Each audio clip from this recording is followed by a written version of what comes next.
This is the Miller Philosopher. In my last video, I covered what to me was the theme of the Far East of Middle-earth. For this session, though, I want to cover now what the theme of the South is. Now, anyone familiar with the Third Age and Gondor knows about the wars with Harad and Umbar that was often concurrent with or happening near about the same time as the wars with the Easterlings. And you would be forgiven for thinking that the theme would therefore be somewhat the same. However, I don't believe they share the same theme, even though there is definitely some overlap. The theme of the South of Middle-earth seems to be one of just straight-up savagery, at least in terms of how the West perceived them. Whereas the theme of the East was mystery mixed with savagery. Now, the reason why I think the South just kind of seems more simplistic and more of a one note is because of the historical scale of things and interactions that happen regarding the South of the world.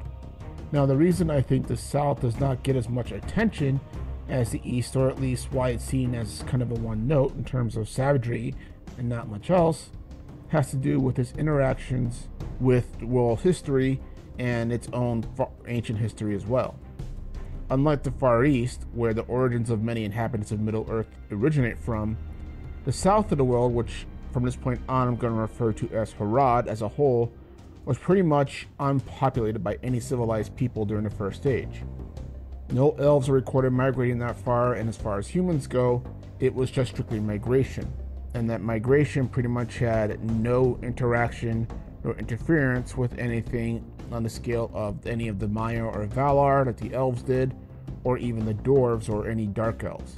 So essentially, the only thing of any kind of note that the South had going for it was just a kind of a steady migration that happened as a side note or on the side with the migrations that were happening westward.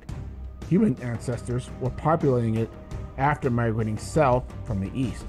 And, as later speculated by Gondor, the Druidain came from Harad and settled into the Anduin or further up north.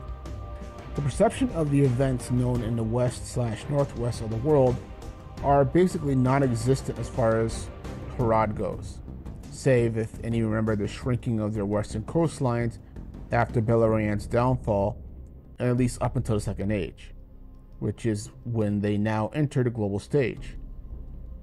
Basically, the Númenóreans, in their explorations of Middle-earth, encounter the people of Harad during their travels and proceed to educate them. But like most other places in Middle-earth that they go to and visit, they never stay. And they are seen as being wild and savage because they had no encounter with the Valar, Maiar, elves, or dwarves, as I mentioned before. But people did know somewhat of their existence. Now, when the Númenóreans go evil, is when we see the first real encounters and interest in the North go bad, as far as Harad goes. Seeing their people being carried off, never to be seen again, and the Númenóreans becoming oppressive, there was much more documentation that was there, as well as much more hostility that was laid into them than I think other places in the world. So much so that by the Third Age and the return of Sauron, Harad was one of the places that he definitely went to, though I do wonder how he handled desert heat.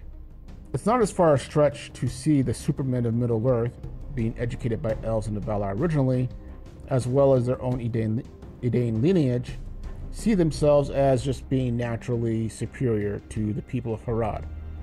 And thus, this would be where I think the theme of them being savages comes from. And side note, no, there is no meta commentary here, so FYI. Since nearly all information of Middle-earth comes from the Númenórean experience, that's where I'm drawing this from, because of their heirs, the people of Gondor, arguably continuing this trend into the next age. That is, they extend their empire deep into the south as far as Umbar, which itself has its roots in Númenórean history. I also believe that the addition of the Momekil, brought up from the far south, would have added to this perception of savagery because no one up north has ever seen them before.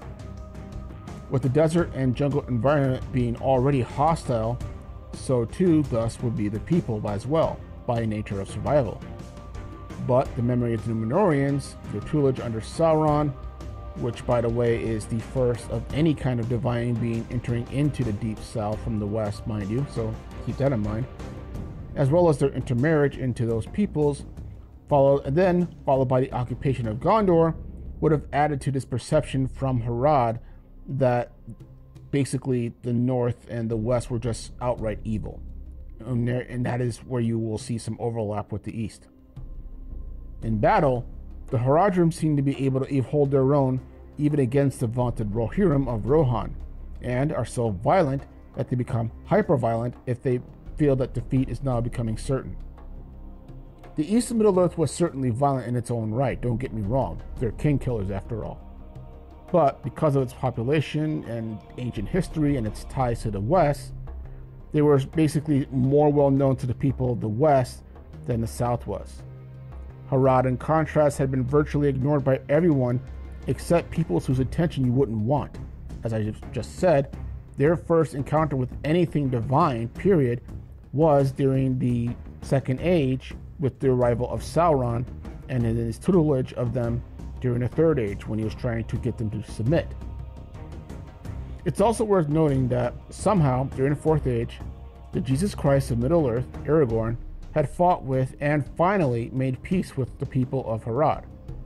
And I think this is because he actually had been there and probably understood at least somewhat the cultures there, so that at the very least he didn't go in thinking that they were just a bunch of dumb shits, and treated them like equals and worthy of attention rather than as straight up savages and worthy to be killed off or as cannon fodder.